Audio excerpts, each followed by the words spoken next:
Hey there, so it's me again. I'm just going to talk about the basic tools of crochet because I realized that even though I have these videos up, I don't actually have any pointers on what kind of tools you might need or want. Not all of these are necessary to have around, but they're just things that I have found useful. So, to get started, you definitely need crochet hooks. So I actually have these lovely little acrylic jars here that I bought to hold all of my crochet hooks, and as you can see I have quite a few. And I have a lot of different designs. So I have acrylic hooks. They're great if you're working with like acrylic yarn. They're really soft. I wouldn't use it with any really stiff yarn as they break if you pull too hard on a stitch. I actually have broken two now of these acrylic hooks. I also have steel hooks. They're stainless steel. These ones are Susan & Bates bamboo handled steel hooks, which I love because they fit in your hand pretty well. They're really comfortable to use. These are great for like bulky yarns, thick yarns that are really heavy duty. Wool is great to work with these. I have all sizes from like, I believe this is a D. Well, this is a G, actually. Where's my D? Anyways, I have a size D and then all the way up to, I believe, a size M, which is huge. I also have these light-up crochet hooks. I don't know if you can see it with the other light on, but I just turn on the switch and you can see that it lights up through the tip of the crochet hook. These are great if you work in low light levels. You know, like if you're in a movie theater or just watching a movie at home. That's what these are really great for. I don't really work in low-level light ever. It's just not great for your eyes, and you know, my eyes are pretty important to me since I'm a photographer by trade as well as a crocheter, so I really need my eyes. So these are my nice hooks here. I also have a Tunisian hook here. This is also called Afghan crochet, and it's a long piece. It almost looks like a knitting needle with a large hook on the end. And I will be doing a Tunisian crochet tutorial at some point in the future. So these are those. I also have these tiny padding and lace weight crochet needles. These are absolutely tiny. This is a size 1, so it's a pretty tiny hook. And this is what you use to make lace, tatting, very small things. I don't really work in lace weight all that often, so I don't use those. So those are your first and foremost needs. You also need a really good pair of scissors. I got this in a set of 4 different kinds. There was a seam ripper, a really tiny piece for detail work, these pair, which is great for cutting yarns, and then a large pair for more of like the fabric cutting in the ends. It also helps to have gauge tools here. So this one is a classic Susan & Bates, just it's a metal one. It goes everywhere. So you can actually check the gauge of your hook. So let me just find one here. So if you don't actually know what size your hook is, you can go through these different holes and see which one it barely fits in. And it's the head of the hook. So this one is a size J, I believe. So let's take it out and take a look. Yep, and it says it's a US size J10.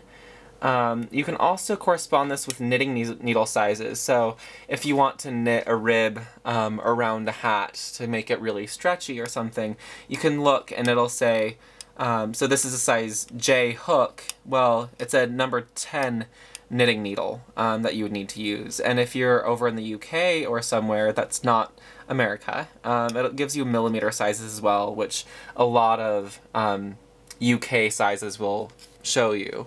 You can also check your gauge. So you take a piece of fabric here and you put it in and check what your gauge is. Here's a hat that I have, and it's a little hard to see, but you can just line it up with your stitches. Let's see if I can do that. There we go. And it gives you 2 inches by 2 inches, and you can count each of the stitches per 2-inch square. And you can see how many stitches per inch that is, and that's your gauge. And if you're working with sweaters or any garment, it's really important to check your gauge, especially if you're working from pattern. Another gauge checker that I have is great. It's from Boye, B-O-Y-E, and it's both knitting and crochet, just as usual. The thing that I love about this one is that on the side here, it shows you your yarn weight, which if you look on any yarn, it usually tells you what kind of yarn it is. So this one, it says it's 100% cotton, and it gives you kind of a general hook size that you want. So this says F, a size F hook to use on worsted weight yarn. All yarns have a different requirement of hook size, and even different worsted weight yarns will give you a different hook size. And the great thing about this one is that you can actually see, if you turn this dial, you can look up the size of your weight of your yarn, and it'll give you what kind of hook will be best for it. So I use worsted weight, which is number 4, medium, and it says hook size H. Which is interesting because we just looked and it said hook size F on this other one, which just recommends fine and light weight yarn, which is also sometimes known as sport and DK weight yarn. Let's see, it says all the way up to a size I hook for worsted weight yarn. But you can just go around, you can put your hook through here and it'll tell you how large it is. So this was the J hook. And again, needle size 10 if you want to convert to knitting. So that's another important tool to have there. I also keep needles and thread. This is also so I can sew my labels into my work. It's also good in case you want to get rid of a flyaway. So this is one of my favorite little boxes here. So this is my little crochet box for when I do amigurumi. So first and foremost, I have another gauge checker. It's just actually an L ruler for drafting and drawing, but it works really great for checking gauge. I also have various craft eyes in here. I devised a little plan with film canisters. Since I shoot film, I just put some yarn through here so I can pull them out easily. And in here, I actually have stitch markers. So if you can see, this stitch marker has an open end here. And if you were crocheting, so here's that red piece that I was working on earlier, you just put it in through your stitch, like you would your crochet hook, and this marks your stitch. It's great for decreasing and increasing or detail work. So if you're doing a certain kind of stitch at a certain point in your fabric, you can place your marker there. That way it lines up all the way out through, all the way throughout your fabric. So those are fantastic.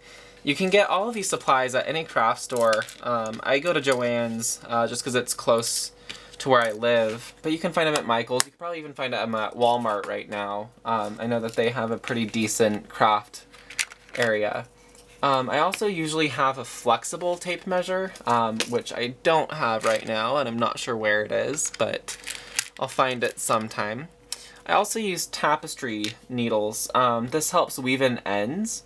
It's fantastic just to tidy up your work, and that way you don't have any flyaways and your work will last longer.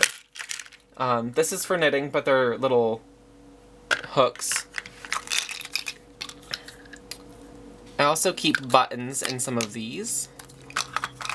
Just, you know, it's nice to have them. I also have safety pins. Sometimes you need to pin work together when you're sewing it up. Like a sweater, trying to get the armholes lined up with the arms itself. it's nice to pin these together. You can use the stitch markers, however the stitch markers tend to fall out when you put a lot of strain on them, but you can hook these together. You can also use these as stitch markers, the safety pins, in case you don't have any stitch markers. So those are the basics that I always have around for my crochet box. You know, it's great to carry these around. Some people have little bags, crochet and knitting bags, but the great thing about this is that it's rigid and I can pretty much pop it into my backpack if I'm going to school, or my work bag. There are plenty of other tools that you can use that you can find in certain books, but these are just my favorites. So thank you for listening, and again, if you want to see more of these videos, please donate to the cause. Go to bkrudwig.com, it's BKRUDWIG.com, and please donate. All the proceeds go to help me make these videos, that way I can share them with you. So I hope you enjoy, and you have a wonderful day.